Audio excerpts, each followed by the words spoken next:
உனக்கே நடக்கலையா? உனக்கே நடக்கலையா?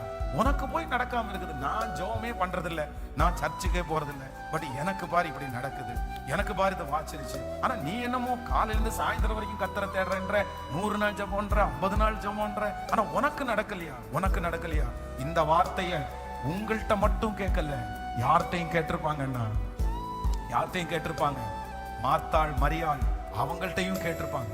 அதனாலதான் அங்க தனியா பேசிக்கிறாங்க. என்ன பேசிக்கிறாங்கன்னா, இவர் இவ்வளவு நேசிக்கிறார்ல அப்படின்னா அவனை சாகாமல் இருக்க பண்ணிட வேண்டியதானே.